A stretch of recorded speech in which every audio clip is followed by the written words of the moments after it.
السلام عليكم ورحمة الله እንደምን ዋላችሁ እንደምን ከረማችሁ ዛሬም በሌላ ቪዲዮ ተገናኝተናል የዛሬው ቪዲዮ የኦርቶዶክስ ምእመን መፎገሩ ቀጥሏል በሚል ርዕስ የተዘጋጀ ነው ቡና የእስላም አጋንንታዊ መስዋዕት ነው አራም السلام عليكم የተለየ ትርጉም አለው በሚል እንግዲህ አዲስ ቪዲዮ ወጥቷል እንግዲህ ይሄንን ያስተማሩት ነገር ምንድነው መሰረቱ ኬት ያመጡ ለምንድነው እንዲህ አይነት ነገር የሚያደርጉት የሚሉትን ነገሮች በስፋት የምናይበት የምንገረምበት ፕሮግራም ነው የሚሆነው እኔ በበኩሌ በጣም አግራሞቴን መቆጣጠር ሁላ የሚያቅተኝ ወቅት ላይ ደርሻለሁ ምን አይነት ሰበካዎች እየተለቀቁ እንደሆነ ማየት በጣም ያስገርማል እውነቱን ለመናገር እርግጥ በወቅታችን ጥላቻ በነጻነት የሚሰበክ መሆኑ ሁላችንንም የሚያሳስብ መሆኑ ይታወቃል እንግዲህ ባለፈው ታስታውሳላችሁ አብሽሩ ማለት አብንሻሩ ማለት ነው ሚል ከጥቂት ቀናት በፊት ቪዲዮውን አይተን ነበር ሊትራሊ ሰዎች እንዲህ አይነት እምነት ኖሯቸው የሚያስተምሩበት ወቅት ላይ ደርሰናል ዛሬ ደግሞ ሌላ ሁለት ቀሳውስቶች በተለያዩ ጊዜ የተነገሩ ቪዲዮዎች ናቸው እንግዲህ ከቡና ጋር በተያያዘ የሰበኩበትን ቪዲዮ አብረን የምናይ ይሆናል ማለት ነው እንደምታውቁት ሁሉ ጊዜ ማቋሚ ግልጽ ነው ጽንፍ አመለካከቶች በየትኛው ማህበረሰብ ውስጥ ሲኖሩ መደበቅ ጥቅም የለውም እነዛን ጽንፍ አመለካከቶች አደባባይ አውጥቶ ተናጋሪዎቹን ማሳቀቅ ማነወር ተገቢ የሆነ ማህበረሰባዊ መንገድ ነው ከዛ አንፃር ነው እንዲህ አይነት ነገሮችን አንዳንድ ሰዎች ለምን እንዲህ አይነት ማይረቡ ንግግሮችን ይዘህ ትመጣለህ ይሉኛል ይሄ ጉዳዩን አለ መረዳት ነው እንዲህ አይነት ጽንፍ አመለካከቶች ውስጥ ለውስጥ እየተላላኩ ሰዎች አቋማቸውን የሚያርማቸው የተስተካከለውን አቅጣጫ የሚያሳያቸው ሳያገኙ በእንዲህ አይነት ጽንፈኛ ሰዎች ስብከት ተታለው የሚሄዱበት ጊዜ አለ ስለዚህ በእነዚህ ጉዳዮች ላይ መሰረታዊ ሐሳብ ማስቀመጥ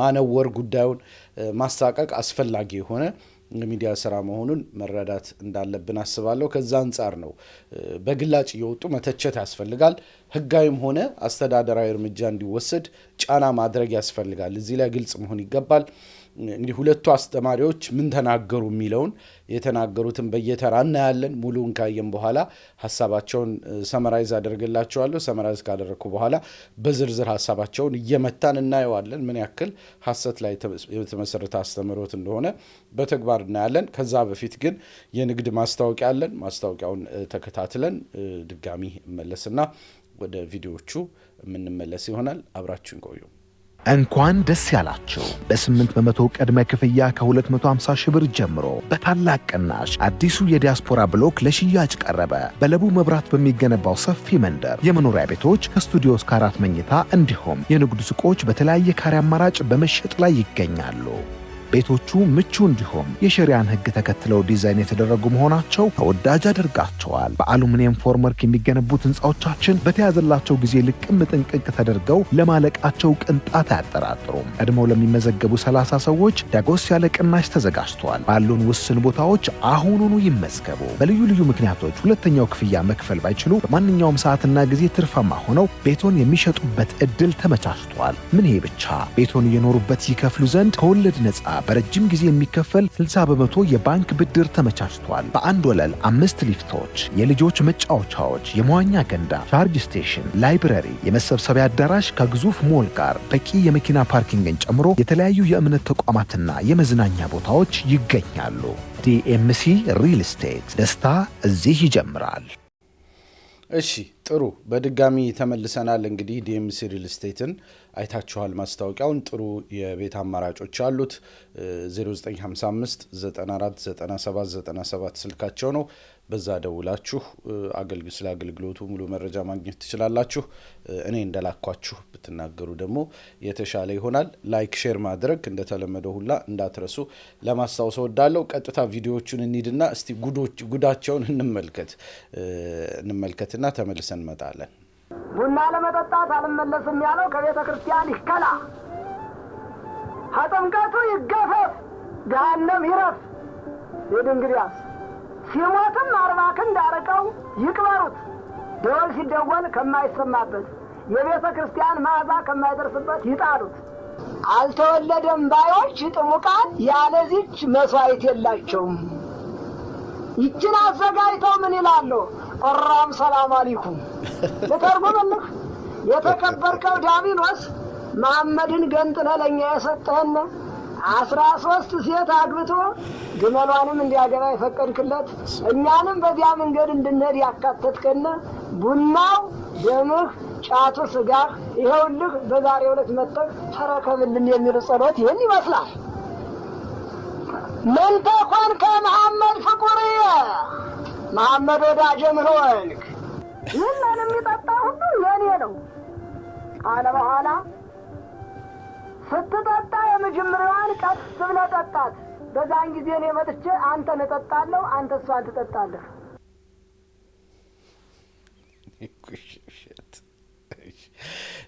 እንትን ሰምራይዝ አደርግላችኋለሁ። ከዛ በፊት ሁለተኛውን እንመልከት። ደግሞ ከመጽሐፍ እንደተረዳ ነው በድርሳነ መባ ጽዮን በሁር ተአምረ ጽዮን ላይ እንዳገኘ ነው ቡና መጠጣት አይፈቀድም።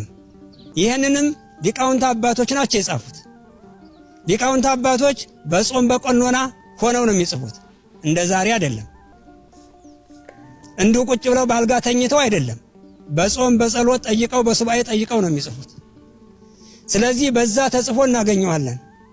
ይሄ ምንድነው? የአጋንንት ግብር ስለሆነ ይህ ቡና ወደ ሀገራቸው ወደ ኢትዮጵያ የገባበት ምክንያት 3 ነጋዴዎች ነበሩ በውጪ በአረብ ሀገር የሚኖሩ።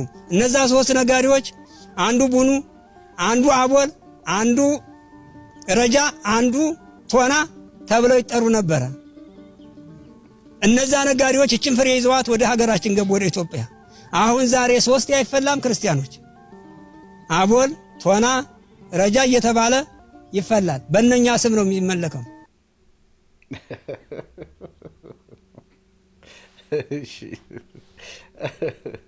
ሰምታችኋል እንግዲህ ያሉትን።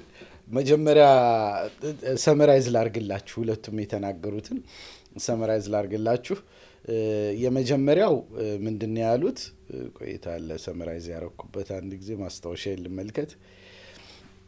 የመጀመሪያው ሰውዬ የተናገሩት ምንድነው? ቡና ለመጠ በነገራችን ላይ እሳቸው የታወቁ ናቸው በዚህ ጉዳይ ላይ። ስማቸውን ባላቅም በቡና ጉዳይ ላይ ብዙ ቪዲዮዎች አሏቸው።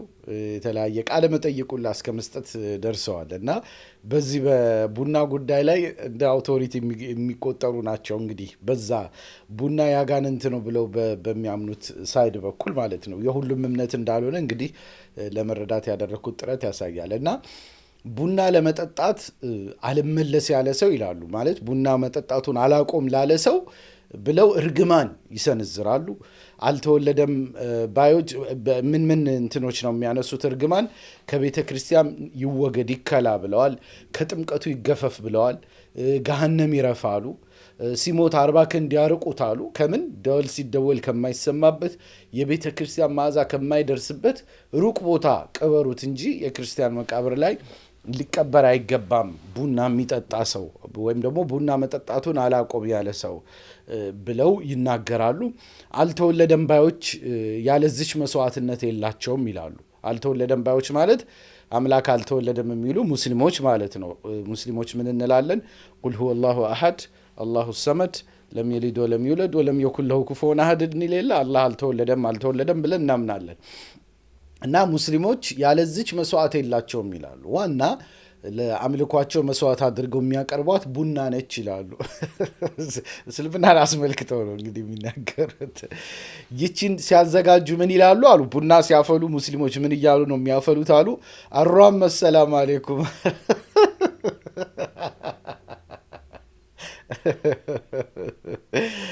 እሯም ሰላም አለይኩም እያሉ ነው አሉ። እስቲ አይታችሁ የምታውቁት አለ? ሙስሊሞች ቡና ሲያፈሉ እሮም ሰላም አለይኩም ይላሉ። ሰላም አለይኩም ሰላምታ ነው እውነቱን ለመናገር። እና ልተርጉምልህ አሉ። ምኑን?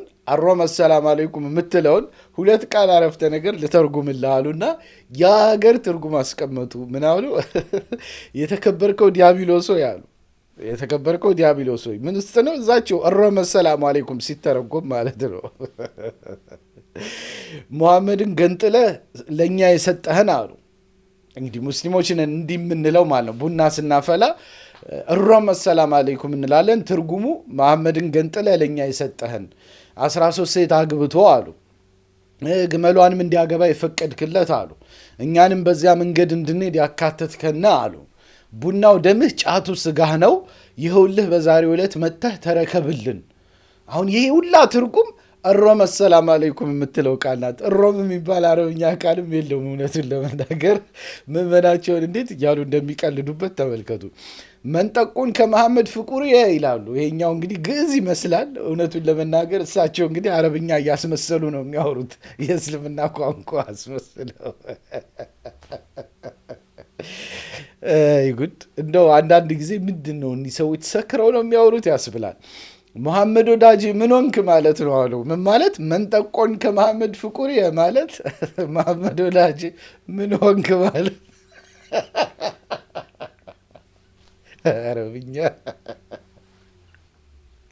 አረብኛ እያሉ ለስንት ዘመን ምዕመኑን ሲፎግሩት ኖረው።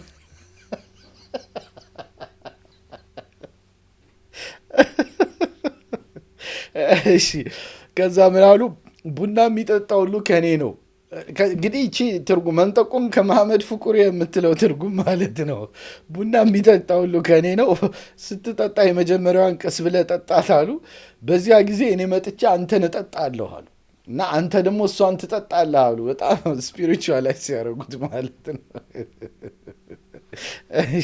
ይህንን ያሉት የመጀመሪያው ቄስ ናቸው። ሁለተኛው ደግሞ እኚኛው አሁን ስክሪኑ ላይ የምታያቸው ደግሞ እሳቸው ያሉትን ሰመራይዝ እናድርገው። ክልከላው በድርሳነ መባጽዮንና በእሁድ ተአምረ ጽዮን ላይ አለ አሉ። ምናልባት እሁድ የሚለው አልገባኝም። ስያሜው እንግዲህ ቃሉን የሚስተካከል ካለው ታስተካክሉታላችሁ፣ በደንብ ስለማይሰማ ነው። ሊቃውንት አባቶች በጾም በቀኖና ነው የሚጽፉት አሉ፣ አውቶሪቲ ሲፈጥሩ ማለት ነው። ከዛ በኋላ ቡና የአጋንንት ግብር ነው አሉ። ከዛ በኋላ 3 አረብ ነጋዴዎች ናቸው ያስገቡት አሉ። ያው 3 እስላም ነጋዴዎች ሊሉ ፈልገው ነው፣ ወይም እንደ ኮድ የሚጠቀሙት ስያሜ መሆኑ ነው። እና መጀመሪያ ቡን አሉ። ስማቸው የሶስቱ ቡን አሉና ቡን ያሉትን ተዉት መሰለኝ። አቦል፣ ረጃና ቶና ይባላሉ አሉ። የሰዎች ስም የአረብኛ አቦል የሚባል አረብኛ ስም አስቡት። ረጃ ምናልባት አረብኛ ረጃ ከተባለ ተስፋ ማለት ነው። ምናልባት ስለዚህ ረጃ የአረብኛ ቃል ነው ብለን ከወሰድ ነው ተስፋ ማለት ነው። እሺ ረጃና ቶና ይባላሉ አሉ። ቶና የሚባል የአረብኛ ቃል ሰምቼ አላውቅም። ሰምታችሁ የምታውቁ ሙስሊሞች ወይ ሌላ የአረብኛ ሊቆች ብትጠቁሙን ደስ ይለናል። እና ዛሬ 3 የሚፈላው ለዚያ አምልኮ ነው አሉ። አሁን አወል፣ ረጃ፣ ቶና። አክቹሊ ቶና ሁሉም ቦታ አይደለም። እኔ አሁን ለምሳሌ በቤተሰቦች የማውቀው ድሮ ሲፈላ አወል፣ ረጃ፣ በረካ ሲባል ነበር የምሰማው። አወል፣ ረጃ፣ ቶና የሚባልበትም ቦታ አለ ይመስለኛል። እንግዲህ እንደየአካባቢ ሊለያይ ይችላል። አላኩል ያህል ግን ይሄ የአጋንንት ግብር ነው አሉ። ይህንንም ያመጡብን እስላሞች ናቸው። ያው አረቦች ነው ያሉት እሳቸው፣ ግን እስላሞች ለማለት ፈልገው ነው። እንግዲህ ሲጠቃለል ይህንን ይመስላል ያስተማሩት ነገር። አሁን እስቲ እናፍታታው እነዚህን ሀሳቦች። በጣም እንዲህ አይነት የሞኝ ንግግር መተርጎም ወይም እንትን መልስ መስጠት አንዳንድ ጊዜ ያስቀኛል። መተው ይሻል ይሆን እላለሁ። ግን ደግሞ ጽንፈኞችን ጽንፈኝነታቸውን ማጋለጥ ደግሞ ተገቢ ስለሆነ የግድ እንግዲህ ባልፈልግም እኒህን ነገሮች እናያቸዋለን። ስለዚህ አሁን በዝርዝር ሀሳቦችን በዝርዝር ሀሳባቸውን ስናይ መጀመሪያ ያሉት ቡና ለመጠጣት አልተው ያለ ሰው፣ ቡና አልተውም ብሎ ያስቸገረ ሰው ከቤተ ክርስቲያን ይገላ፣ ከጥምቀቱ ይገፈፍ፣ ገሃነም ይረፍ አሉ። ሲሞት 40 ክንድ ያርቁት አሉ። ደወል ሲደውል ከማይሰማበት፣ የቤተ ክርስቲያን መዓዛ ከማይደርስበት አርቃችሁ ቅበሩት። በቃ እንዲህ አይነት ክርስቲያን የለም አሉ። እንግዲህ ይህ ጥግ የደረሰ ውግዘት ነው። እኔ በእውነቱ ብዙ ውግዘት ሰምቼ አውቃለሁ። እንደዚህ አይነት በጣም የጨከነ ውግዘት ሰምቼ አላውቅም። እና ሳይኮሎጂካሊ ማስፈራራትን ያለመ ነው። በቃ ክርስቲያኑ እንዲል ነው የተፈለገው። በቃ ቡና በቃ ተብሎ በጣም እንዲደነግጥ ነው የፈለጉት። ችግሩ እስልምናን መንካታቸው ነው። በነገራችን ላይ እኔ በኦርቶዶክስ እምነት መሰረት አይደለም ቡና ማርም ክልክል ነው ቢሉ ችግር የለብኝም። እነሱ የራሳቸው ቴክስት አላቸው፣ የራሳቸው መጽሐፍ አላቸው። ባሰቧቸው መጽሐፍቶች መሰረት እንደፈለጉ ያድርጉ። እኔ አይመለከተኝም። እንደ ሙስሊም የአንድ ቡና ለኦርቶዶክሳዊ ክልክል መሆን አለሆን አይመለከተኝም። መልስ እየሰጠው ያለሁት እስላም ያመጣብን አጋንንታዊ አምልኮ ነው እያሉ ስለሆነ መልስ መስጠት ስላለብኝ ነው። የሚመለከተኝም ፓርት ነው መልስ የምሰጠው። ሌላው ነገር አያገባኝም ማለት ነው። ተቃውሞ የለኝም ማለት ውሃም ክልክል ነው ቢባል በኦርቶዶክስ እኔ አይ ዶንት ማይንድ ምን አገባኝ እኔ የሚመለከተኝ ነገር አለ የፈለጉትን ሊከለክሉ ይችላሉ ግን ውሃን ያመጣብን የእስላም አጋንንታዊ አምልኮ ነው ውሃ መጠጣት ካሉ ግን ችግር አለብኝ ምክንያቱም እኔን በአጋንንት እየፈረጁኝ ስለሆነ ማለት ነው እና ያ ፓርት እንደሆነ መረዳት ያስፈልጋል ማለት ነው አልወለድም ባዮች አልተወለደም ባዮች ያለዚች መስዋዕት የላቸውም አሉ እንግዲህ አልተወለደም የምንለው ቅድም እንደነገርኳችሁ ሙስሊሞች ነን ለም ይልድ ወለም ይውለድ ነው የምንለው አላህ አልወለደም አልተወለደም እኛ እንዲህ መወለድ ምናምን ሰዋዊ ፍጡር ነው ሰባዊ ባህሪ ነው አላህ ደግሞ ፈጣሪ ነው ፈጣሪ ደግሞ ከፍጡራን በላይ ከፍ ያለ ስለሆነ መወለድ የሚባሉ ነገሮች ለፈጣሪ ተገቢ ናቸው ብለን አናምንም ነው እኛ ያልን ያለ ነው ማለት ነው ስለዚህ አልተወለደም ባዮች ብለው ካነሱ በኋላ ያለዚች መስዋዕት የላቸውም ይላሉ መስዋዕት የሚያቀርቡት እንግዲህ እንዳምልኮ መሆኑ ነው ዋና እሱ ነው ይላሉና ስለ ሙስሊሙ ሲያወሩ ሙስሊሙን 5 ሳንቲም እንደማያውቁት ነው ይሄ የሚመሰክረው አንተ የምትተቸውን አካል እኮ በወጉ ማወቅ አለብህ ይሄ የትኛውም የሲቪሊቲ ህግ ነው ከምሬ ነው የምለው የምትተቸውን አካል ማወቅ አለብህ አንድ ሰው የሆነ ነገር መተቸት ከፈለገ ስለዛ ጉዳይ ቢያንስ መሰረታዊ የሚባል ዕውቀት ሊኖረው ይገባል የምትተቸውን ነገር ሳትረዳ ዝም ብለህ መዘባረቅ ተገቢ አይደለም አልተወለደም አባባሉ ራሱ ፈጣሪን ከፍጡራን ማመሳሰል ስለሆነ እኮ ነው ሙስሊሞች ፈጣሪ ሊወለድ አይችልም የምንለው ከፍጡራን ጋር ይመሳሰላል እንደዛ ከሆነ ፈጣሪ ደግሞ ከፍጡራኑ ጋር አይመሳሰልም ፍጡራን ጉድለት አላቸው ብለን ስለምናምን ነው ያንን ካሰብን በዚህ ያክል ደረጃ ለፈጣሪ ማንነት ለፈጣሪ ፍጹምነት ቦታ የምንሰጥ ከሆነ አጋንንታዊ አምልኮ ውስጥ እንገባለን ተብሎ ይታሰባል ሁለቱ አብሮ የሚሄድ ነገር አይደለም ጣዖታዊ አጋንንታዊ ነገር ውስጥ አንድ ሙስሊም ሊገባ አይችልም ለምን እንኳን እዛ ሊገባ ይቀርና አምላክ ልጅ አለው መባሉን ራሱ እንደ ትልቅ ስህተት አድርጎ የሚመለከት ስለሆነ ማለት ነው ሙስሊሞች ምን ብለን እንደምናምን ቢያውቁ እንዲህ ያሉ አይዘባርቁም ነበር ግን አያውቁንም ማለት ነው ወይ በሌላ ስለ ሙስሊሞች የተሳለላቸውን ጭራቅ ነው ሙስሊም ብለው የሚያምኑት ማለት ነው is the farthest religion from such ways ለሱፐርስቲሽን ለምን እስልምና በጣም ሩቅ ነው እንደውም ሱፐር ሴንሲቲቭ ነው ከሌሎች ሃይማኖቶች አንፃር ሲታይ በጣም ርቀቱን ይጠብቃል ይሄ ከጣዖታዊ ከአምልኮታዊ ነገሮች በጣም ራሱን ይጠብቃል ይሄንን ሳያውቁ ዝም ብለው እስልምናን ተቸን ይያሉ ያልሆነ ነገር ይዘባርቃሉ ያው ያነበበ ሰው የለም መካከላችን ብለው የሚያምኑ ከሆነ አላቅም ኦዲየንሳቸውን ስለሚንቁት ከሆነ አላውቅም በጣም ብቻ በሚያሳፍር ደረጃ ማለት ነው ከነጭራሹ ቡና በእስልምና የጽሁፍ መረጃዎች ውስጥ አለ እንዴ ቁርአን ውስጥ አለ እንዴ ቡና ሐዲስ ውስጥ አለ እንዴ የለም እኮ ከየት አምጥተው እስልምና ላይ እንደለጠፉት ይገርመኛል ቡናን አስመልክቶ እንግዲህ ያለው ቲዮሪ ማቀው ከፋ የሚባል ቦታ ላይ ካልዲስ እነሱ ካልዲስ ብለውታል ካሊድ የሚባል ምንድነው እረኛ እንዳገኘው ፍየሎቹ ያችን በልተው ነቃ ሲሉ ስላየ ቤት ይዞት ሄደ ከናቱ ጋር ሆነው አፍልተው ሲጠጡት ተመቻቸው በዛው ቡና ተጀመረ ተብሎ እንግዲህ ያለው ማቀው ይሄ ነው ታሪክ ማለት ነው ስለ ቡና ታሪክ ከእስልምና ጋር ምንም የሚያዝ ነገር የለው ምናልባት ካሊድ የሚባል ልጅ ሙስሊም ማግኘቱ ከፋ የሚባለው ቦታ ላይ መገኘቱ የእስልምና መጠጥ አያደርገውም ከዛ አንፃር በዛ የሚታሰብ ነው እና ከዛ በኋላ ምንድነው የሚያነሱት ነገር ይችን አዘጋጅተው ይላሉ ሙስሊሞች ቡና ሲያፈሉ እሯም ሰላም አለይኩም ይላሉ አሉ አስቂኝ ነው በጣም ይሄ በጣም አሳፋሪ ነው አንድ ሰው ልብሰ ተክህኖ ለብሶ ምንድነው የቄስ ልብስ ለብሶ ወይም ደግሞ የባህታዊ ወይም ደግሞ የመነኩሴ ልብስ ለብሶ እንደዚህ ሲቀደድ ማየት ስቅቅ ያደርጋል እውነቱን ለመናገር ማለት ነው እሯም ሰላም አለይኩም ብሎ የሚያውቅ ሙስሊም የለም ሰላምታን ከቡና ጋርስ ምን አያያዘው ቡና ሌላ የሚጠጣ ጉዳይ ነው አሰላሙ አለይኩም ማለት ሰላም ባንተ ላይ ይሁን ማለት ነው ወይም ደግሞ በአይሁዶችም እኮ ይላሉ አይደል ሻሎም አለይኩም ይላሉ እነሱም ቢሆኑ ሻሎም ሰላም ማለት ነው አሰላም ማለት ሰላም ማለት ነው አለይኩም በእናንተ ላይ ማለት ሰላም በእናንተ ላይ ይውረድ ማለት ነው ከቡና ጋር ምን አገናኝ ይሄ ሙስሊሞች ስንገናኝ ሰላም የምንባባልበት ቃል እንጂ ቡና ሲጠጣ የሚባልም ነገር አይደለም ከየት ምን አይነት ፊልም ሲያዩ እንደሚያድሩ አላቅም ሰዎቹ እንዲህ አይነት ነገር ለመናገር ማለት ነው ሰዎቹ ይነቃብናል ግን እንደማይሉ እርግጠኛ ነኝ ምንም በቃ ምእመናቸውን እንደ ሞኝ ነው የሚቆጥሩት በጣም በሚያሳዝን ሁኔታ ማለት ነው ሌላ እንኳን ሌባ እንኳን ራሱን ዲስጋይዝ ያደርጋል አይደል ይደበቃል እኮ ወይ ፊቱን በማስክ ይሸፍናል። ሌባ ሲዘርፍ ማንነቱ እንዳይታወቅ በሆነ መልኩ ራሱን ይሸፍናል። ሶሻል ሚዲያ ላይ የሚሰድብ ሰው እንኳ በፌክ አካውንት ነው የሚሰድብ አይደል? የሆነ ማንነቱ እንዳይታወቅበት። እነዚህ ሰዎች ሲዋሹ ትንሽ እንኳን መሰላ እስቲ የሚመስል ውሸት ለዋሽ እንኳን አይሉም ማለት ነው። ቅድድ ነው የሚሉት እስከ መጨረሻው ድረስ። ከዛ በኋላ ምን ይላሉ? ልተርጉምልህ ጸሎቱን ይሄንን አሯም ሰላም አለይኩም ያሉትን ነገር ልተርጉምልህ ይሉና የሚወሸከቱትን ተመልከቱ። የተከበርከው ዲያብሎስ ይላል። እንዴት አንድ ሃይማኖት በግላጭ የተከበርከው ዲያብሎስ ብሎ ጸሎቱን ይጀምራል? እንዲህ አይነት ሃይማኖት አለ እንዴ? ሎጂክ እኮ የሚባል ነገር አለ ማለት ተራ ሎጂክ የሚያውቅ ሰው እንኳን ሰው ሃይማኖቱን እንዲህ ማለት የሚሆን ነገር አይደለም ማለት ሰው እንዴት የተከበርከው ዲያብሎስ ሆይ ብሎ ይጀምራል? አንድ ሃይማኖት የሚሆን ነገር አይደለም፣ የሚመስልም ነገር አይደለም። እስልምና ረጂም በሚል ነው አይደል? ዲያብሎስን እኛ እንደውም ስሙ ሲጠራ እንኳን ሸይጣን ረጂም ነው የምንለው፣ የተረገመው ዲያብሎስ ነው የምንለው ማለት እንኳን የተከበርከው ልንል ማለት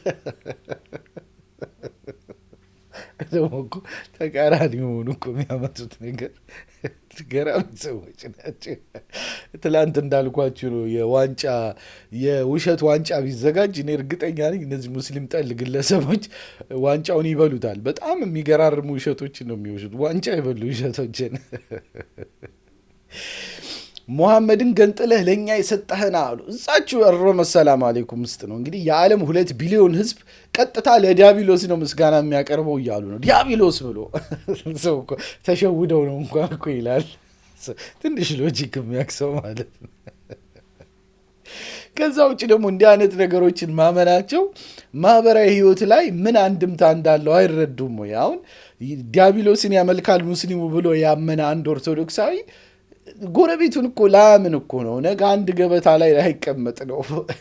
እንዴት ያምናል አንተ? አሁን አንድ ሰው ዲያብሎስን ያመልካል ካሉ እኮ ያ ሰውዬ በቃ በጣም በአይነ ቁራኛ ማየት ትጀምራለህ። እነሱም የሚፈልጉት ይሄንን ነው።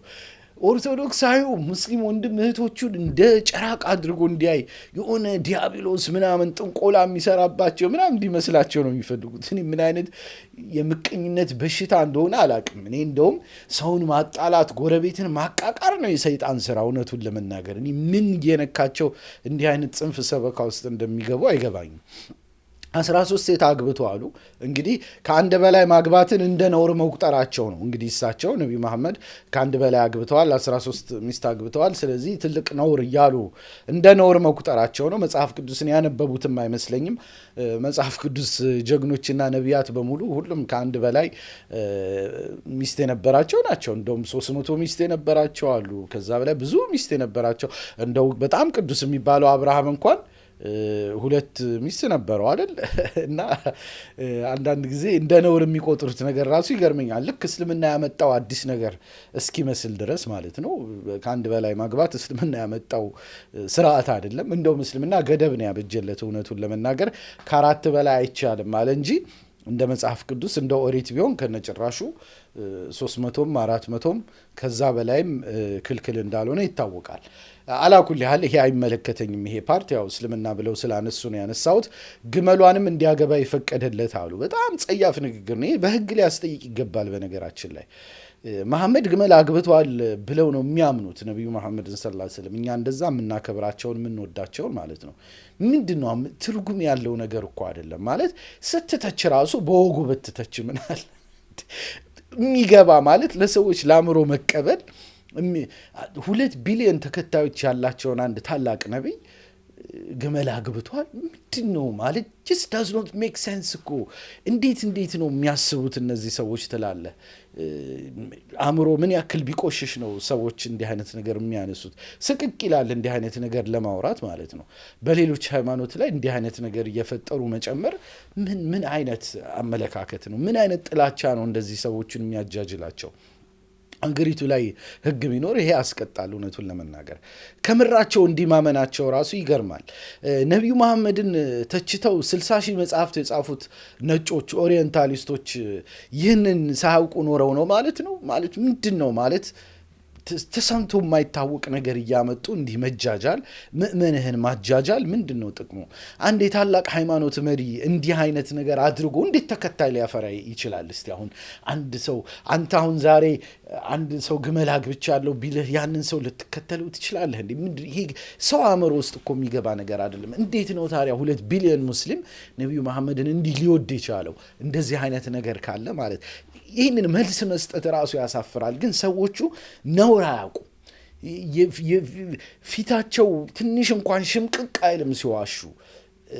እኔ እንዴት አይነት ብረት እንደሆኑ እኔ ምን አይነት ጥንካሬ እንደሆነ አይገባኝም። እንደዚህ አይነት ውሸት ለመዋሸት ጥንካሬ ይፈልጋል፣ እውነቱን ለመናገር ማለት ነው። ራስህን ማታፍር ህሊናህን ማታፍር ሰው መሆን አለበት። ሎጂክ የሚባል ትምህርት ከሌለ አላውቅም እኔ። በቤተ ክርስቲያን ትምህርት ሎጂክ የለም እንዴ? በእስልምና አለ አይደል? መንጥቅ ይባላል። ሸኾች በእስልምና ትምህርት የቀሰሙ ሁላ ሎጂክ ይማራሉ። አመክንዮ፣ እንዴት ነው አመክንዮ የሚወጣው? ሙግት እንዴት ይደረጋል? በዚህ ደረጃ መሀይም መሆን እኔ በጣም ነው የሚገርመኝ። ሰዎች በዚህ ደረጃ ማለት ነው እንዲህ አይነት ጥላቻ እንዲሰበክ መፈቀዱም ይገርማል። ሌላ ምን አሉ? እኛንም በዚያ መንገድ እንድንሄድ ያካተትከን ይላሉ አሉ ሙስሊሞች። የዲያብሎስ መንገድ ካሉ በኋላ በቃ በዚህ የዲያብሎስ አምልኮ ውስጥ ስላስገባህን ደስ ይለናል እያሉ ጸሎት ያደርጋሉ ይላሉ ሙስሊሞችን ማለት ነው። ተከታዩም ይህንን ወዶ ይከተላል ማለት ነው እያሉ ያሉት እንግዲህ ቡናው ደምህ ጫቱ ስጋህ ነው ይላሉ። ደግሞ ከዛ በኋላ ቡናው ደምህ ጫቱ ስጋህ ነው ይላሉ። በክርስትና ጽንሰ ሐሳብ እስላማዊ ተረት ይጻፋል። እሳቸው እንግዲህ አሁን ስጋ ወደሙ ጋር ማገናኘታቸው ነው የማህይምነታቸው ብዛት ማለት ነው። በእስልምና ስጋ ወደሙ የሚባል ነገር እኮ የለም አይደል? የአምላክ ስጋ ደም ምናምን ብሎ ነገር የለም። ይሄ ኮንሴፕት እንዲህ ያለ ነገር የለም። ሙስሊሞች በአንትሮፖሞርፊዝም አናምንም። አምላክ ስጋ ለብሶ ምናምን ምድር ይመጣል ብለን አናምንም። ይሄ ግልጽ እምነታችን ነው። እሳቸው ግን በክርስትና ስጋ ወደሙ የሚባል ነገር ስላለ የዛን ተመሳሳይ ቨርዥን ወደ ሙስሊሞች ፈጠሩና ምን አሉ? ጫቱ ስጋ ነው፣ ምንድነው ቡናው ደም ነው፣ ጫቱ ስጋ ነው የሚል አይነት ነገር ፈጥረው ምእመኑን ለማታለል የተፈጠረች ተረት ናት። ራሱ ሎጂኩ ይገባሃል። ትንሽ የተማረ ሰው ይችን ያመጧት። በእስልምና ስጋው ደሙ የሚባል ኮንሴፕት የለም ይታወቃል። ግን ኦርቶዶክሱ ምእመን በዛ ጋር ከስጋው ደሙ ጋር አያይዘው ጫትንና ቡናን ስጋው ደሙ የእስላሞች ስጋው ደሙ ብለው እንደሚያስተምሩ አድርገው ያመጣሉ። እልም ያለ አራድነት ማለት ነው። ይህንን ቁጭ ብሎ የሚጽፈው ሰው በጣም የሚገርም አራዳ ነው። በአንድ በኩል ደግሞ በጣም የሚገርም ጅል ነው። ምናልባት በድሮ ዘመን እንዲህ እያሉ እየጻፉ አዋልድ ምናምን እያሉ እንትና አድርገው ሊሆን ይችላል። አሁን ላይ ያለን የከተማ ወጣት በዚያ አታሳስተውም። በዚያ አሁን ያለውን በኢንተርኔት ዘመን የከተማ የገጠር የለውም። በገጠርስ ቢሆን ኢንተርኔት ምናምን የሚባል ነገር ያለው ዊኪፒዲያ የሚያውቅ ትንሽም ቢሆን ስለሌላው እምነት ማንበብ ዩቱብ ገብቶ ሰርች ማድረግ የሚችል ሰውን በዚህ ልታታልለው አትችልም። በጣም አሳፋሪ የሆነ እንትን ነው እና ሰዎቹ በጣም ኋላ የቀረ ውሸታቸው ራሱ በጣም አውትዴትድ ሆኗል። እንደ አንቲቫይረስ አፕዴት መደረግ አለበት። በጣም ነው የሚገርመው ማለት ነው። አትሪቢዩት የምታደርገውን ነገር ማወቅ አለማወቅ ራሱ ጅልነት ነው እና ጥንታዊ ተረት ውስጥ ላፕቶፕ ብትከት ብላ አስበው። ለምሳሌ የዱሮ የዛሬ 300 ዓመት የተፈጠረውን ነገር የሚያሳይ ፊልም ሰርተህ ማለት ነው በዛ ዘመን ላፕቶፕ ሲጠቀሙ ወይም ሞባይል ሲጠቀሙ ብታሳይ ሞኝነ እንዴ ነው የምትባለው። ምክንያቱም በዛ ዘመን ላፕቶፕ ምናምን የለም ነው አይደል? እነሱም ልክ የሌለውን ነገር እስልምና ውስጥ የሌለውን ነገር ስጋ ወደሙ እንደሚባለው ሁላ ቡና ወደም ጫቱ ስጋ እያሉ ይጃጃላሉ። በጣም በጣም አሳፋሪ ነው። አንድ የሃይማኖት ሰው አንድ ሰብካለው የሚል ሰው አንድ ምእመኔን እመራለሁ የሚል ሰው እንዲህ ሲወሸከት ማየት በጣም ያሳዝናል። ይሁን በዛሬው ዕለት መጥተህ ተረከብልን ይላሉ ሙስሊሞች። ቡና ሲያፈሉ እና በቃ ተረከብ፣ መስዋዕትህን ተረከብ ይላሉ። ሙስሊም ቤት ቡና ጠጥቶ የሚያውቅ ክርስቲያን ይታዘበናል አይሉም ወይ? እኛ እኮ ቡና እኮ አንድ ላይ ሲጠጡ እናት አባቶቻችን ሲጠጡ ነው የኖሩት። እንተዋወቃለን እኮ ስለምን አምልኮ ነው የሚያወሩት? አሁን ላይ የሙስሊም ቡና ስራሱ አሁን ላይ የሙስሊም ተብሎ ሊወሰድ ይችላሉ። ሁሉም ነው ቡና ሲያንቃረር የሚውለው። በዓለም አቀፍ ደረጃ ስታርባክስ ላይ የዓለም ሕዝብ ነው ሲያንቃረር የሚውለው እና ምንድን ነው ማለት የሙስሊም ተብሎ ሊያስብል የሚችልስ ምን ነገር አለ? እንደውም ትላልቅ የቡና ኤክስፖርተሮች አሁን ካያችሁ ብራዚል ምናምን ናቸው አይደል? ብራዚል እልም ያለች የካቶሊክ ሀገር ናት እና ከሙስሊምስ ጋር ሊያያዝ ይችላል ወይ ነው? ሰዎቹ አሁንም ጫካ ውስጥ ነው ወይ የሚኖሩት? አሁንም በአፄዎቹ ዘመን ተቀርቅረው ቀርተዋል ወይ? በጣም ግራ የሚገባ ነገር ነው። ከዛ መንጠቆን ከመሐመድ ፍቁር አሉና መሐመድ ወዳጅ ምን ሆንክ ብለው ተረጎሙት። ትርጉም በስለሽ እንዲህ አይነት አረብኛ የለም። መጀመሪያውኑ በአረብኛ ስም ስታታልሉ የኖራችሁት ሰው በዲጂታል ዘመን ይታዘባችኋል። እባካችሁ ውሸታችሁን እንኳን በወጉ አድርጉት። ዘመኑን የዋጀ ውሸት ብታደርጉት ይሻላችኋል። ቡና የሚጠጣ ሁሉ ከኔ ነው አሉ መሐመድ። ቡና የሚጠጣ ሁሉ ከኔ ነው ብሏል። ስለዚህ ቡና የሚጠጣ ሁሉ ሙስሊም ነው፣ በቃ ሰለምክ ማለት ነው። በቃ ማስደንገጫ ነው፣ ክርስቲያኑን የሚያስደነግጡበት ነገር ማለት ነው። ስትጠጣ የመጀመሪያዋን ቀስ ብለህ ጠጣት ይላሉ አሉ። ለምን? በዚያ ጊዜ እኔ መጥቼ አንተን ጠጣለሁ አሉ። ቡና ልክ የመጀመሪያዋን ስትጠጣት እስላም አጋንንት መጥቶ አንተንም ስለሚጠጣህ ሲያስደነግጡት ማለት ነው። ሆረር ፊልም እኮ ነው የሚሰሩት። ዳይጀስቲቭ ሲስተሙን ሪቹዋላይዝ አድርገው ወደ ሱፐርስቲሽን ሲለወጡት ማለት ነው። ረድነት ቡና ከጠጣው መሐመድ ይጠጣኛል ብሎ አንድ ኦርቶዶክሳዊ እንዲፈራ እንዲሳቀቅ መሆኑ ነው እንግዲህ። ከዛ ምን አሉ? አንተ እሷን ትጠጣለህ ይላሉ። እንዲህ ተመሳሳይ ታሪክ፣ ባዶ ማስፈራሪያ። ዓለም በሙሉ ሰልሟል ማለት ነው። ይሄ እንግዲህ ቡና እንደዛ ከሆነ ማለት ነው። ህዝቡ ቆጠራ ላይ ቡና የጠጣ ሁሉ ሙስሊም ተደርጎ ቢቆጠር ኢትዮጵያ ኦልሞስት 95% የሙስሊም ሀገር ትሆናለች ማለት ነው። በጣም የሚያስቁ ሰዎች ናቸው። ትንሽ እንኳን እፍረት የሌላቸው ሰዎች መሆናቸው ይገርማል። ሁለተኛው ቄስ ደግሞ ያሉትን በዝርዝር እናየዋለን። ከዛ በፊት ግን አጭር የድጋፍ ማስታወቂያ ላስገባ። የሚዲያ ስራ ታውቃላችሁ አስቸጋሪ ነው። ሰዎች ብዙ ስድብ ምናምን የሌለበት ነገር ብዙ ለማየት ይቸገራሉ። ከዛ አንጻር እናንተ እንዲህ አይነት ቪዲዮዎችን የምትወዱ የምታዩ ሰዎች ማገዛቸው በጣም ተገቢ ነው። የመጀመሪያውና ትልቁ ድጋፍ ላይክና ሼር ማድረግ ነው። እጅግ በጣም ያግዛል። ቪዲዮን ብዙ ቦታ ያደርሳል። ከዛ ውጭ ብዙዎቻችሁ ሰብስክራይብ ሳታደርጉ ነው የምታዩት። ፌስቡክም ላይ ፎሎ ያላደረጋችሁ ፎሎ ብታደርጉ፣ ሰብስክራይብ ብታደርጉ በቋሚነት የምሰራውን ነገር ማግኘት ትችላላችሁ። ከዛ ውጭ በጣም አንገብጋቢ ምለው ድጋፍ፣ ትልቅ ድጋፍ ምለው በኮሜንት ሀሳባችሁን መግለጽ ነው። በኮሜንት ሀሳባችሁን ስትገልጹ ሀሳባችሁን ምን እንደሆነ መረዳት እችላለሁ። ተቃውሞ ካላችሁ፣ እርማት ካላችሁ፣ ድጋፍ ካላችሁ፣ ሰላምታ ካላችሁ እነዛን ነገሮች መከታተል እችላለሁ። ከምንም በላይ ግን የቪዲዮውን ኢንጌጅመንት ስለሚጨምረው ብዙ ሰዎች ጋር ያደርሳል። ስለዚህ ቪዲዮውን የወደዳችሁት መልእክቱን የፈቀዳችሁት ሰዎች ኮሜንት ብታደርጉ ትልቅ እርዳታ እንደሚሆን ለማስታወስ እወዳለሁ። ከዛ ውጭ ደግሞ አቅም ያላችሁና በገንዘብ መደገፍ የምትፈልጉ በወርሃዊ መዋጮ በዩቱብ 5 አይነት የመዋጮ አማራጮች አሉ። በዛ መልኩ ጆይን አድርጋችሁ የቤተሰብ አባል ልትሆኑ ትችላላችሁ። ፌስቡክ ላይ ያላችሁ እንደዚሁ ሰብስክራይብ የሚባል ሰርቪስ አለው። ፌስቡክ ላይ 4 ሰብስክራይበሮች ደርሰናል። ቢያድግ ደስ ይላል። የዩቱቡ ቀንሷል፣ 15 ገብተናል። ማደግ ቢችል በጣም ትልቅ እገዛ እንደሚሆን ማስታወስ እወዳለሁ። ከዛ ውጭ ቪዲዮ ላይ ስጦታ መስጠት የምትፈልጉ ዩቱብ ላይ ሱፐር ታንክስ አለላችሁ፣ ፌስቡክ ላይ ስታር አለላችሁ።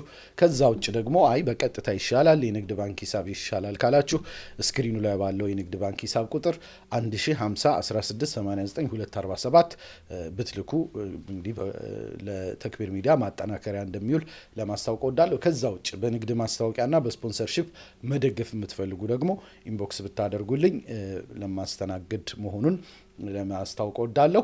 ወደ ቀጣዩ ነጥብ እንሂድ። እንግዲህ ሁለተኛው ቄስ ምን አሉ የሚለውን እንመልከት። እሳቸው ደግሞ ክልከላው በድርሳነ መባጽዮንና በእሁድ ተአምረ ጽዮን ላይ አለ አሉ። እሁድ የሚለው ምናልባት ቃሉ በደንብ አልተያዘኝም። ኦርቶዶክሳውያን ካላችሁ ታርሙኝ አላችሁ። የጥላቻ ሰበካው ተቋማዊ ቅርጽ አለው እያሉን ነው እንግዲህ እየነገሩን ያሉት። በመጽሐፍት ደረጃ የሰፈረ ሙስሊሙን ከአጋንንት ጋር የሚያያይዝ እንዲህ አይነት ልክ እሮም ሰላም አለይኩም እንዳሉት ያንኛው አስተማሪ እንዲህ አይነት ነገሮች እንግዲህ ተቋማዊ ተደርገው እንደሚሰበኩ ነው እየነገሩን ያሉት። ይህ ደግሞ ትልቅ አደጋ ነው። በተቋማዊ ደረጃ እንዲህ አይነት በጣም ሙስሊም ጠል የሆኑ ነገሮችን መስበክ ያው ምንም አይነት መጽሐፍ ቅዱሳዊ መሰረት ሳይኖራቸው ይሄ በጣም ትልቅ የሆነ መጽሐፍ ቅዱሳዊ ያልሆኑ ጥላቻዎችን የሰበካችሁት ህዝብ ከአዋልድ መጽሐፍት ቢሸሽ ምን ይገርማል? አሁን እኮ ቲክቶክ ላይ እሰማለሁ፣ እንደ ማንም ገለልተኛ ሰው እሰማለሁ አዋልድ መጽሐፍትን ምንን የማይቀበል ኦርቶዶክሳዊ ወጣት እየተፈጠረ ነው አይደል? ቲክቶክ ላይ እንዲህ አይነት ክፍፍሎች ተፈጥረዋል ይመስለኛል። አክሊል የሚባል ልጅ ከሱ ጋር ተያይዞ ብዙ እንዲህ አይነት ነገሮች ብቻ አሉ። ታዲያ ቢሸሽ ምን ይገርማል? በእንዲህ አይነት ነገሮች የተሞሉ ጥላቻ ምንም እንትን የሚሉ ነገሮችን ወጣቱ ባይቀበል ምን ይገርማል እላለሁ። ስለዚህ ፕሊስ እንዲህ መጽሐፍ ቅዱሳዊ ይዘት የሌላቸውን ፍጹም ጥላቻ የተሞሉ ነገሮች ግለሰቦች የጻፏቸውን ነገሮች እያመጡ ኦርቶዶክሳዊ ከጎረቤቱ ጋር እንዲጠላላ እንዲጠማመድ ማድረግ በጣም ነውር የሆነ ስራ መሆኑን ለማስታወስ እወዳለሁ። ሌላ ያነሱት ሀሳብ ሊቃውንት አባቶች በጾም በቀኖና ነው የሚጽፉት ብለው የአውቶሪቲ ጥረታቸውን ሊሸፍኑ ሞከሩ። በቃ አንተ የተባልከውን ተቀበል፣ በቃ በጾም በቀኖና ስለሆነ የጻፉት እነሱ አይሳሳቱም ነው።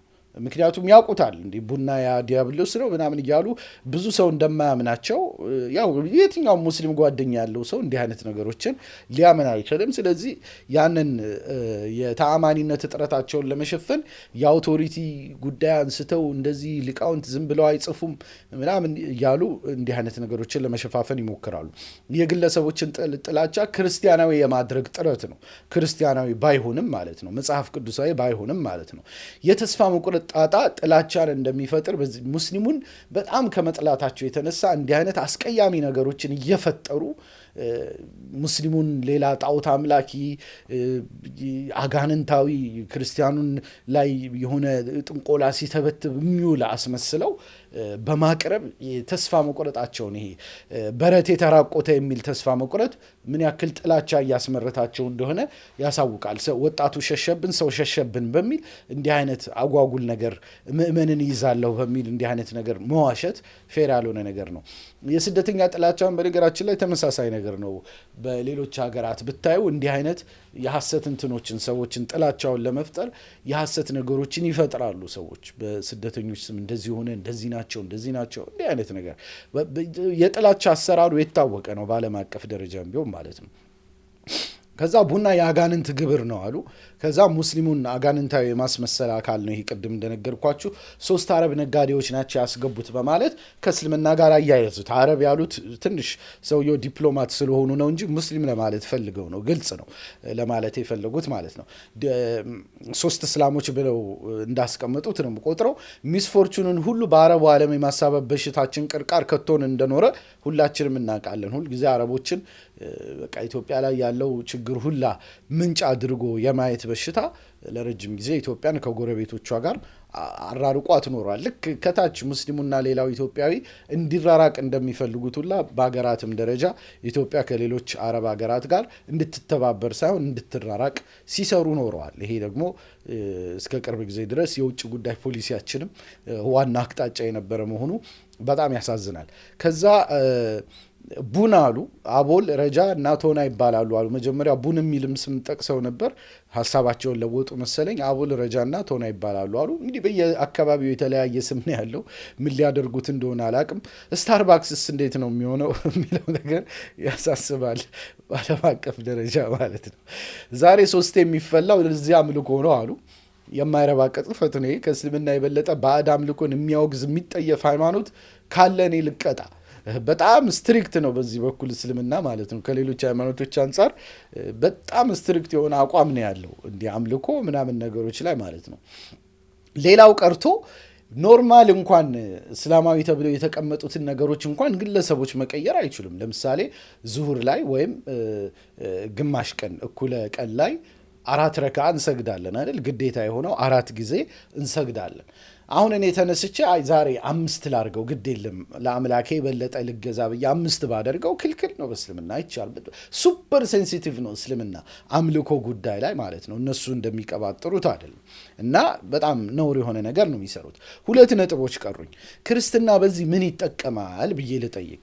እንዲህ አይነት ውሸቶችን በማምረት ውሸት ላይ የተመሰረተ ነገር በዲጂታል ዘመን ከባድ ነው። ምክንያቱም ፋክት ቼኪንግ የሚባል ነገር አለ። የዛሬ ኦርቶዶክሳዊ ወጣት ተራ መሀይ የምትለው አይደለም፣ የተማረ ነው፣ ያውቃል። ዊኪፒዲያ ገብቶ ጉግል ቢያደርግ ብዙ ነገሮችን ያገኛል። እንደዚህ አድርጋችሁ ልታታልሉት አትችሉም። አሁን የአሁኑን ዘመን ኦርቶዶክስ በዚህ ዘመን ልትሸውዱ አትችሉም። ድሮ ተሳክቶላችሁ ይሆናል። አሁንም ጥላቻ የተሞላ መሀይም ዝም ብሎ ምንም የማያውቅ ጥቂቶችን በዛ መልኩ ትሸውዱ ይሆናል እንጂ አብዛኛው ኦርቶዶክሳዊ እንዲህ አይነት እብደት ይቀበላል ብዬ አላስብም። ያገኘኸው ጊዜያዊ በውሸት ያገኘኸው ጊዜያዊ ጥቅም ቢኖር እንኳ አለው የሌላ ጉዳይ ነው። ቢኖር እንኳ ስትጋለጥ ይፈርሳል። ዘላቂ ሊሆን አይችልም። ብራንድህ ክፉኛ ይጎዳል እንዲህ አይነት ነጭ ውሸቶችን ስትዋሽ ማለት ነው። ለምን ከተባለ አንደኛ ነገረኛ ተደርገህ ትታያለህ፣ ገፊና ተንኳሽ ተደርገህ ትወሰዳለህ፣ ተራ ትሮል ተደርገህ ትታያለህ። በእውነቱ አንድ ትላልቅ የሃይማኖት አባት ምናምን የተባሉ ሰዎች እንደዚህ ወርደው ሲበሻቀጡ ማየት በጣም ነው የሚያሳፍረው። ልብስህና ማዕረግህም አያድንህም። ከምር ሰዎች ይንቁሃል እንዲህ አይነት ነገር ስታደርግ ማለት ነው። መከበር ጥሩ ነው። አክልስ ሰሊም ይላሉ ቱርኮች። አክልስ ሰሊም ሰው ይላሉ። አክልስ ሰሊም ማለት አእምሮ ሰላም የሆነ ሰው፣ አእምሮ ማሰብ የሚችል ሰው፣ አእምሮ ያልተጎዳ ሰው ይሸሻል። እውነቱን ለመናገር አብሮ መኖር የሚፈልግ ከሙስሊም ወንድም እህቶቹ ጋር ተባብሮ መኖር የሚፈልግ ኦርቶዶክሳዊ ይሸሻል። ጥላቻን የሚጸየፍ መረዳዳትን የሚሻ ኦርቶዶክሳዊ እንዲህ አይነቱን ነገር ሲያይ ይሸሻል። የባሰ ምሁራዊ ክርክርና ሙግት የሚያውቅ ትንሽም ቢሆን የተማረ ፊደል የቆጠረው ኦርቶዶክሳዊ እንዲህ አይነቱን ነገር ይሸሻል። የቤተ ክርስቲያንን ኃላፊነት ከማየት በፊት እንግዲህ ቀጣይ ማየው ቤተ ክርስቲያን ምን ኃላፊነት አለባት የሚለውን ነው። ግን ከዛ በፊት ያ የመጨረሻ ነጥቤ ስለሆነ አንድ ጊዜ የንግድ ማስታወቂያ ሰምተን እንመለስ። እንኳን ደስ ያላችሁ! በ8 በመቶ ቅድመ ክፍያ ከ250 ሺህ ብር ጀምሮ በታላቅ ቅናሽ አዲሱ የዲያስፖራ ብሎክ ለሽያጭ ቀረበ። በለቡ መብራት በሚገነባው ሰፊ መንደር የመኖሪያ ቤቶች ከስቱዲዮ እስከ 4 መኝታ እንዲሁም የንግድ ሱቆች በተለያየ ካሬ አማራጭ በመሸጥ ላይ ይገኛሉ። ቤቶቹ ምቹ እንዲሁም የሸሪያን ሕግ ተከትለው ዲዛይን የተደረጉ መሆናቸው ተወዳጅ አድርጋቸዋል። በአሉሚኒየም ፎርምወርክ የሚገነቡት ሕንፃዎቻችን በተያዘላቸው ጊዜ ልቅም ጥንቅቅ ተደርገው ለማለቃቸው ቅንጣት አያጠራጥሩም። ቀድመው ለሚመዘገቡ 30 ሰዎች ዳጎስ ያለ ቅናሽ ተዘጋጅቷል። ባሉን ውስን ቦታዎች አሁኑኑ ይመዝገቡ። በልዩ ልዩ ምክንያቶች ሁለተኛው ክፍያ መክፈል ባይችሉ በማንኛውም ሰዓትና ጊዜ ትርፋማ ሆነው ቤቶን የሚሸጡበት እድል ተመቻችቷል። ምን ይሄ ብቻ! ቤቶን እየኖሩበት ይከፍሉ ዘንድ ከወለድ ነፃ በረጅም ጊዜ የሚከፈል 60 በመቶ የባንክ ብድር ተመቻችቷል። በአንድ ወለል 5 ሊፍቶች፣ የልጆች መጫወቻዎች፣ የመዋኛ ገንዳ፣ ቻርጅ ስቴሽን፣ ላይብረሪ፣ የመሰብሰቢያ አዳራሽ ከግዙፍ ሞል ጋር በቂ የመኪና ፓርኪንግን ጨምሮ የተለያዩ የእምነት ተቋማትና የመዝናኛ ቦታዎች ይገኛሉ። ዲኤምሲ ሪል ስቴት፣ ደስታ እዚህ ይጀምራል። ጥሩ እንግዲህ ዲኤምሲ ሪል ስቴትን አይታችኋል። ጥሩ አማራጭ ነው። ደውሉላቸው 0955 949797 ስልካቸው ደውላችሁ ሙሉ መረጃ ማግኘት ትችላላችሁ። ይህንን ቪዲዮ ስፖንሰር ስላደርጉ በዚህ አጋጣሚ ዲኤምሲ ሪል ስቴትን ለማመስገን እወዳለሁ። ቀጣዩ ነጥቤ ላይ የመጨረሻ ነጥቤ ላይ ልግባ። ቤተ ክርስቲያን ምን አይነት እርማት ልትወስድ ይገባል የሚለውን እንመልከት። እንግዲህ ለጥላቻ ሰባኪዎች መድረክ መከልከል ያልቻለችው ለምንድን ነው የሚል ጥያቄ ማንሳት እፈልጋለሁ። እንግዲህ እኒህ ግለሰቦች በአንድም ሆነ በሌላ መንገድ ቤተ ክርስቲያን ማዕረግ ሰጥታን ያስቀመጠቻቸው። ልብሰ ተክህኖ ሰጥታለች፣ ማዕረግ ሰጥታለች፣ የተለያዩ ነገሮች ሰጥታለች። እንዲህ አይነት ጥላቻ ሲሰብኩ ለምንድን ነው ሀይ የማትለው? ለምንድን ነው የማታስቆመው? ሁልጊዜ ግራ የሚገባኝ ነገር ነው። ለብራንዷ ምንም አትጨነቅም ወይ ቤተ ክርስቲያኒቱ? ኖ ይሄ ነገር አጓጉል ስማችንን ያጠፋል፣ ይሄ ትክክል አይደለም፣ በማህበረሰቡ ዘንድ መራራቅን መቃቃርን ይፈጥራል የማትልበት ምክንያት ምንድን ነው? ይሄ ነገር በጣም ግራ ይገባኛል። ይህንን ከእኔም በላይ መጠየቅ ያለበት እያንዳንዱ ኦርቶዶክሳዊ ነው። ምክንያቱም በቤተ ክርስቲያኑ ጉዳይ ከማንም በፊት ይመለከተዋል ብዬ አስባለሁ። ቤተ ክርስቲያን በዚህ ጉዳይ ላይ ለምንድን ነው ሪስፖንሲብሊ አክት የማታደርገው? ይህንን ምዕመናኑ የመጠየቅ ኃላፊነት አለባቸው ብዬ አስባለሁ። የቤተ ክርስቲያን አስተዳዳሪዎችም ይህንን ነገር ከምር ታሪካዊ ኃላፊነት እንዳለባቸው አስባለሁ። ለብራንዷ ልትጨነቅ ይገባል። ቤተ ክርስቲያን መምህርህ እኮ ወኪልህ ነው።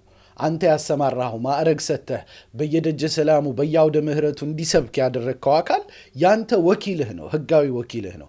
መምህርህ እኮ ፐብሊክ ፌስህ ነው። ሰዎች የሚያውቁህ አንተን ወክሎ በሚያስተምረው ሰው ነው።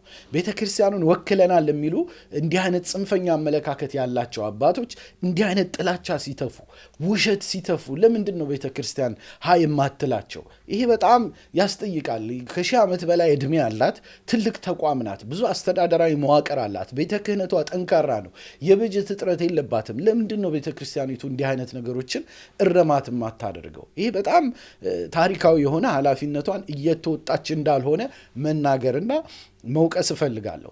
ተቋማዊ ቅርጽ ይዛ ሺህ ዓመታት ያስቆጠረች ቤተክርስቲያን ለምንድን ነው የሰበካ ስርዓቷን ማስከበር ያልቻለችው? መድረክ ሬጉሌት ማድረግ ግዴታዋ አይደለም ወይ? ብራንድ ማኔጅመንትስ ግዴታ የለባትም ወይ? ይሄ በጣም ግራ የሚገባኝ ነገር ነው። ካልሆነ እንዲህ አይነት ነገሮች የሚቀጥል ከሆነ ግን ሰዎች የራሳቸውን ድምዳሜ ለመውሰድ ይገደዳሉ። ጥላቻውን ቤተክርስቲያን ትፈልገዋለች የሚል አመለካከት እንዲይዙ ነው የሚያደርገው የቤተክርስቲያን ዝምታ። ይሄ ልክ አይደለም። ቤተክርስቲያን ትፈቅደዋለች፣ ይህን ነገር ወደዋለች፣ ምንጯ ነች ብሎ እንዲያስብ ነው የሚያደርገው። እንዲህ አይነት ነገሮች እንዲፈጠሩ ስለምንድን ነው ቤተክርስቲያን የምትፈቅደው? በጣም ግራ የሚገባ ነገር ነው። ከዛ ውጭ ደግሞ ይህ ከሁሉ ጋር እኮ የሚያናጫት ነገር ነው። ቤተ ክርስቲያኒቱን ሁሉም ሰው ጥላቻ ትነዛብኛለች ብሎ እንዲያስብ ለምን ይፈለጋል? ለምንድን ነው እርማት የማይሰጠው? ቤተ ክህነት ውስጥ ተቀምጠው ደሞዝ የሚያገኙ አባቶች ይህንን ካላስተዳደሩ ምን ሊያስተዳድሩ ነው? ተው ብለው እንዴት ሰዎቻቸውን አይቆጡም? ግራ የሚገባ ነገር ነው። ምክንያቱም እንደምናውቀው ቤተ ክርስቲያን እጅግ በጣም የተማከለ አስተዳደር ነው ያላት። ኢትስ አ ቬሪ ሴንትራላይዝድ ተቋም አይደል እንዴ? እያንዳንዱ የሚሰብከው ሰው በቤተ ክርስቲያኒቱ ቁጥጥር ስር መሆኑ ይታወቃል። ደሞዝ የምትከፍለው የምታስተዳድረው ቤተ ክርስቲያኑ ናት። ለምንድን ነው ይሄ ነገር ዝም የሚባለው? በጣም ግራ የሚገባ ነገር ነው። ይሄ ከሁሉም ጋር ቤተ ክርስቲያንን የሚያጋጫት ሲሪየስ ያልሆነ ነገር ነው። ከምር የቤተ ክርስቲያኒቱን ጥቅም የሚያውቅ የሚረዳ ሰው ከእልህ ከጥላቻ ጸድቶ ሎጂክ ይዞ ቁጭ ብሎ በምክንያታዊነት ለሚያስብ ሰው ቤተ ክርስቲያን ከዚህ ተጠቃሚ አትሆንም፣ በምንም ተአምር አትሆንም። እና ይህንንም ነገር የማስተካከል ታሪካዊ ኃላፊነት እንዳለባት ማስታወስ ያስፈልጋል። ካለበለዚያ ግን ከታሪካዊ ተወቃሽነት ትድናለች ብዬ አላስብም። ይሄ በተደጋጋሚ ፕሮሞት ሳደርግ የቆየሁት ግልጽ ያለ አቋሜ ነው። እናንተን ልጠይቃችሁ፣ ከጥላቻ ሰበካ ጉዳቶች ውስጥ ዋነኛ የሚባለው የትኛው ነው? ለእናንተ የትኛው ጉዳት የበለጠ ገዝፎ ይታያቸዋል? ይህንን ሀሳባችሁን በኮሜንት ብትሰጡኝ የቪዲዮውን ኢንጌጅመንት በመጨመር ብዙ ሰዎች ጋር እንዲደርስ ማድረግ የምትችሉ መሆኑን ለማስገንዘብ እወዳለሁ። ያቀረብኩላችሁ አክቲቪስትና ጋዜጠኛ ይስሐቅ እሸቱ ነበርኩ። ከወደዳችሁ ላይክ እና ሼር ማድረግ ትልቅ እገዛ እንደሆነ ለማስታወስ እወዳለሁ። ሰብስክራይብ እና ፎሎ ማድረግ በቋሚነት የምሰራቸውን ስራዎች እንድታገኙ ያደርጋል። ማገዝ ከፈለጋችሁ ከተክቢር ሚዲያ ጎን ከቆማችሁ፣ በጣም ብዙ ችግር አለብን። በፊት 4 ሰራተኞች ነበሩ ተክቢር ሚዲያ፣ አሁን ወደ 1 ገብተናል። ከዛ አንጻር ብታግዙ በጣም ደስ ይለናል። አባል በመሆን ጆይን በማድረግ በዩቲዩብ እና በፌስቡክ ሰብስክራይብ እና ጆይን በማድረግ በወርሃዊ መዋጮ ልታግዙ ትችላላችሁ። ቪዲዮ ላይ ስጦታ ለመስጠት ሱፐር ታንክስም ሆነ ፌስቡክ ስታር አለላችሁ። ከዛ ውጭ ቀጥታ መላክ የምትፈልጉ ከኢትዮጵያ በንግድ ባንክ ሂሳብ 105016 501689 ስክሪኑ ላይ ባለው ቁጥር ብታስገቡ ለተክቢር ሚዲያ ማጠናከሪያ እንደሚውል ለማስታወስ እወዳለሁ። እንደተለመደው ሁላ ስላዳመጣችሁኝ እጅግ በጣም አመሰግናለሁ። ወሰላሙ አለይኩም ወራህመቱላህ።